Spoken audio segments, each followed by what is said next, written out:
दुनिया तक पर टॉप 5 में देखिए।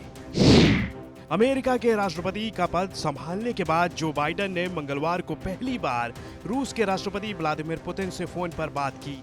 व्हाइट हाउस ने इसकी पुष्टि की है। बातचीत के दौरान बाइडेन ने विपक्षी नेता अलेक्सी नावल्नी की गिरफ्तारी, साइबर जासूसी में रूस की संलिप्तता और अफगानिस्तान में अमेरिकी सैनिकों की हत्या पर इनाम घोषित किए जाने पर चिंता व्यक्त की। व्हाइट हाउस की ओर से बताया गया कि अमेरिकी राष्ट्रपति बाइडेन ने मंगलवार को रूस के राष्ट्रपति पुतिन के साथ बात की।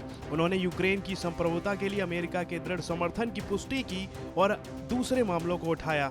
दूसरे मुद्दों में सोलरविंड्स हैक, अफगानिस्तान में अमेरिकी सैनिकों की हत्या पर रूस द्वारा इनाम रखने की रिपोर्ट, 2020 के अमेरिकी चुनाव में हस्तक्षेप शामिल हैं।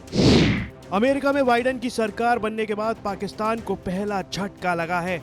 अमेरिका ने दक्षिण एशिया के 3 देशों के लिए अपनी ट्रैवल एडवाइजरी जारी की है, जिसमें पाकिस्तान की यात्रा को भी खतरनाक बताया गया है। अमेरिका ने अपने नागरिकों से कहा है कि पाकिस्तान, बांग्लादेश और अफगानिस्तान की यात्रा ना करें। अमेरिका के विदेश मंत्रालय ने सोमवार को तीनों देशों के लिए अलग अलग ट्रैवल एडवाइजरी जारी की है। एडवाइजरी में कहा गया है कि कोविड-19, आतंकवाद और सांप्रदायिक हिंसा को देखते हुए अमेरिकी नागरिक पाकिस्तान की यात्रा पर जाने से पहले पुनर्विचार करें। अमेरिका ने आतंकवाद और अपहरण की घटनाओं के मद्देनजर पाकिस्तान के बलूचिस्तान और खैबर पख्तूनख्वा प्रांतों में भी नहीं जाने की सलाह दी है। कोरोना काल के बाद सभी देशों की अर्थव्यवस्था बुरे दौर से गुजर रही है, लेकिन इस बीच भारतीय अर्थव्यवस्था के लिए एक अच्छी खबर सामने आई है। इंटरनेशनल मॉनेटरी फंड ने अनुमान लगाया है कि अगले वित्तीय वर्ष में भारत की अर्थव्यवस्था डबल डिजिट की ग्रोथ रेट हासिल करेगी।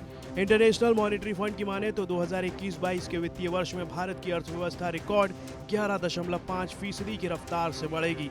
कोरोना के बाद से भारत की अर्थव्यवस्था को झटके पर झटके लगे और 8% तक की गिरावट दर्ज की गई। भारत के द्वारा चीनी ऐप्स पर लगाए गए प्रतिबंध से चीन इस कदर बौखला गया है कि इसका अंदाजा ग्लोबल टाइम्स में छपे एक लेख से लगाया जा सकता है।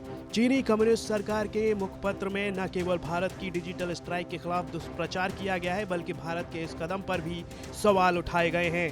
साथ ही इसमें हेडलाइन दी गई है कि भारत के द्वारा 59 चाइनीज ऐप्स पर प्रतिबंध भारत के द्वारा उठाया गया एक एबनॉर्मल कदम है।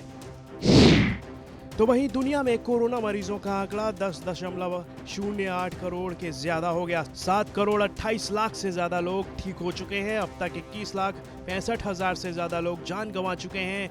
अमेरिकी वाइस प्रेसिडेंट कमला हैरिस को मंगलवार को कोरोना वायरस वैक्सीन का दूसरा डोज लगाया गया। इसके लिए वे मैरीलैंड के इंस्टीट्यूट ऑफ हेल्थ पहुंची। बाद में हैरिस ने कहा, मेरे वैक्सीन का डोज पूरा हो गया है, इसमें मुझे कोई दर्द नहीं हुआ। हैरिस के साथ उनके पति डग एमहॉफ ने भी वैक्सीनेशन कराया। जो बाइडेन के व्हाइट हाउस पहुंचने के बाद यहां के सैकड़ों कर्मचारियों को वैक्सीनेट किया जा चुका है।